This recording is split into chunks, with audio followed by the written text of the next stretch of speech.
Breaking बातमी जाणून घेऊयात। अशोक खराचे निकटवर्तीय जितेंद्र शेळके यांचं अपघातामध्ये निधन झालंय आणि याच अपघाताच्या ठिकाणी फॉरेन्सिकची टीम आणि वरिष्ठ पोलीस अधिकारी देखील आता पोहोचलेले आहेत।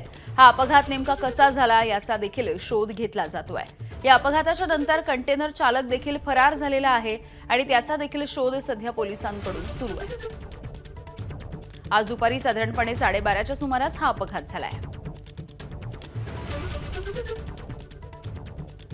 समृद्धी महामार्गावर धोत्रे शिवारात आज दुपारी 12 ते 1च्या दरम्यान झालेल्या अपघातात शिर्डी येथील उद्योजक जितेंद्र शेळके आणि त्यांची पत्नी यांचा दुर्दैवी अंत झाला आहे। आता मी त्याच ठिकाणी आहे, ज्या ठिकाणी अपघात स्थळ होता। आपण पाहू शकतो की हाच तो समृद्धी महामार्ग आहे आणि या ठिकाणी जर आपण पाहिलं तर जी वाहन आत्ता चाललंय त्याचा स्पीड आहे 120, त्याच्या शेजारून जाणाऱ्या वाहनांसाठी 100 आणि त्याच्या शेजारी जाणारा वाहनांचा स्पीड हा 80 असतो आणि त्याच्यानंतर जी लेन आहे ती एखादी गाडी बंद पडली, वाहन बंद पडलं तर ते वाहनात थांबवण्यासाठी कधीतरी त्या जागेचा वापर केला जातो। इमर्जन्सी त्याच असतो आणि त्याच लेनवर हा अपघात घडलाय।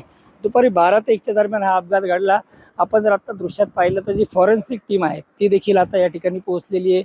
पोलीस दलातील वरिष्ठ अधिकारी देखील या ठिकाणी आलेले आहेत। अपघाताचे नेमकी कारणं शोधण्याचं काम सुरू आहे। आता या ठिकाणी जर पाहिलं तर हेच ते वाहन आहे जे कंटेनर आहे। या अपघात झाल्यानंतर या कंटेनरचा चालक या घटनास्थळावरून फरार झालेला आहे। पोलीस त्याचा देखील शोध घेत आहेत। जो कंटेनर चालक आहे तो पोलिसांना मिळाल्यानंतरच खऱ्या अर्थाने या अपघाताचं सत्य समोर येईल। नितीन ओझा, एबीपी माझा, शिर्डी।